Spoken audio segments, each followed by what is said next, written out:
So you've heard about quiet quitting, which is the new modern trend where employees essentially stop trying, but they remain on the job, attempting to sail by on minimal effort, doing the bare minimum. This was a movement pioneered by Gen Z with a big assist from millennials who are always eager to join any trend, especially one that involves being lazy. Of course, I say the movement was pioneered by Gen Z, but they in fact did not invent laziness, though they are the only generation maybe narcissistic enough to think that they did. No, they invented the phrase and the hashtag and the TikTok videos promoting it. And now the makers of quiet quitting are back with a new hit called #ActYourWage. This is another viral trend, which is essentially the same thing as quiet quitting, sort of taking the Marvel approach where the sequel is a carbon copy of the original. The Act Your Wage trend, which has taken off on TikTok, is apparently best explained by this viral video, which has millions of views, from TikTok user Sarai Marie. Let's take a look. Do you even know how to do your job? I don't understand what... Hey, Veronica, I'm going to have you take this home and work on it tonight, okay? Respectfully, Susan, I'd rather spend time with my family. Veronica, did you just decline the Zoom meeting that's at 6:30 tonight? Oh, yeah, I did. I did do that. Yeah, because it's outside of my working hours, 9 to 5, so I won't be attending. All right, Veronica, I do need you to be available during your vacation, okay? Susan, you'll be blocked on my vacation because I won't be answering. Okay, Veronica, I'm going to need you to complete all of this today. Susan, do I look like two people to you? No. Oh, okay, just making sure, because that looks like the work of two people, right? And I'm one. I'm just one person, right? And it's time to go home, 5 o'clock. All right, thank you, bye. It would appear that acting your wage means being so grating and annoying and shrill that you end up sitting alone in an empty corner of the office because everybody else has jumped out the window. Now, if you're still confused about what this movement is supposed to be, the New York Post has more details. Quote, the video is tagged Act Your Wage, a hashtag that has amassed 37.6 million views and counting on TikTok. It's part of a movement among young workers to only do what they're paid for and no more, and to urge their coworkers to do the same. Proponents of Act Your Wage see it as setting a firm, healthy boundary in the workplace. Acting your wage might sound similar to quiet quitting, which became the biggest buzzword in the office as the summer came to an end, but there's a fine line between the two movements. Quote, motivation is the bridge between the two, but they're still two very different and separate constructs. Maisha Ann Martin, head of people analytics of the software company WorkHuman, told the Post, in short, quiet quitters are doing the bare minimum and trying to get away with it, while the Act Your Wagers are doing exactly what they're paid to do, not more and not less. So, I mean, they're all just a bunch of lazy bastards. In other words, for a real-world example of this phenomenon, not that anyone needs a real-world example of laziness, I think we all kind of get it, but Insider has an article about acting your wage, and it tells the story of a 22-year-old cashier named Claire. And this is kind of important for a point we're going to make here. This is what it says. Claire is adamant about acting your wage. She's watched cycle after cycle of the store being fully staffed where workers feel they can have a life outside of the job, and then something happens to upset the balance, whether it's management changing workers' hours or a particularly demanding customer, and coworker after coworker walks out. Quote, if the job is something I can do and it's not taking from my life more than it gives, i.e. the money, then I can withstand fussy customers and strange management. I can brush all that off, she said. I do understand there are times when a job is just not worth it, though. For Claire, who makes about $13 an hour in Texas, the job is still worth it, but that's because she acts her wage. She does what she's expected to do, but doesn't take on more or stretch herself more than she needs to. It's another side of quiet quitting, and it's a practice that she thinks is especially important for Gen Z. Quote, I have control over when I show up and when I leave, she said. While I'm there, I'm going to try at least to do as I'm told, but I'm not going to do a 9 to 9.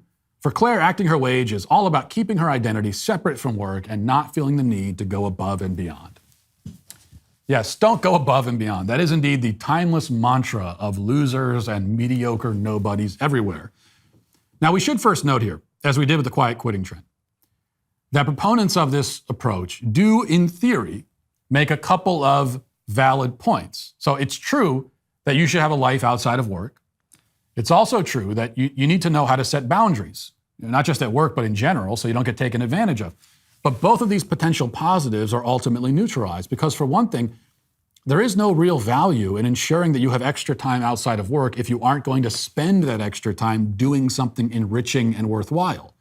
So most of these people will just go home and scroll through TikTok. That's how they're spending their extra time. We heard in the video that Veronica wanted to spend more time with her family. But the problem is that these days, most people in their 20s don't have families.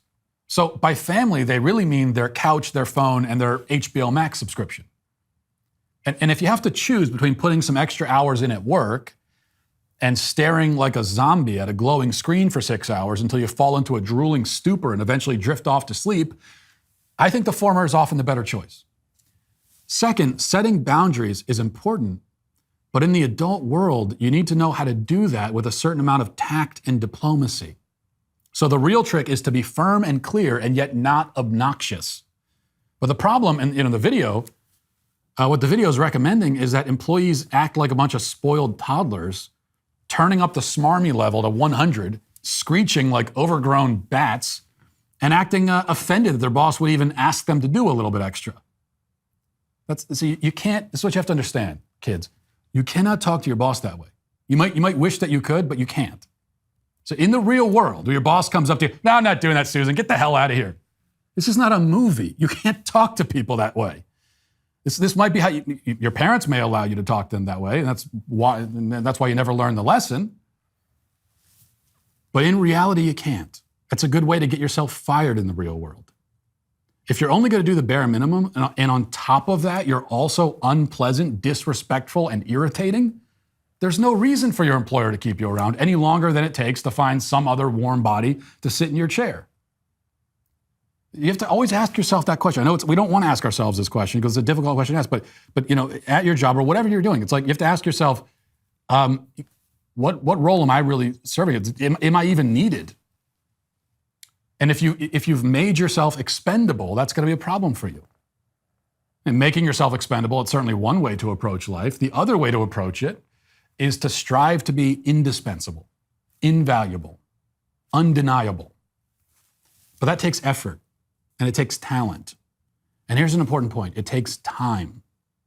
So it's quite notable that Gen Z, they're pushing these trends, apparently deciding that working hard, going above and beyond, running the extra mile, et cetera, is not worth the strain. The cost-benefit calculation doesn't work out in their favor, they say. Claire, the cashier, she's arrived at this conclusion, and yet Claire is 22 years old. At the upper generational range, the oldest members of Gen Z would be like 25 or 26. How could you possibly have determined already in your mid-20s, after having been in the working world for a few years at most, that there's no point in putting in extra effort? I mean, you've decided already that the whole thing's a sucker's game? What, did you work one overtime shift and then decide that ambition is pointless? What did you expect? Did you think you'd put in 5 extra hours behind the cash register at the grocery store and the next day they'd make you CEO of Kroger's?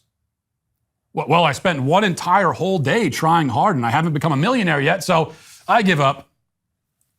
That's not the way the life works. Not everything follows the rules of instant gratification. You can't always get results in 60 seconds or less. The whole world is not a microwave. It doesn't work that way. Success comes slowly and painfully and with lots of peaks and valleys and frustrations and with stops and starts and with hardship.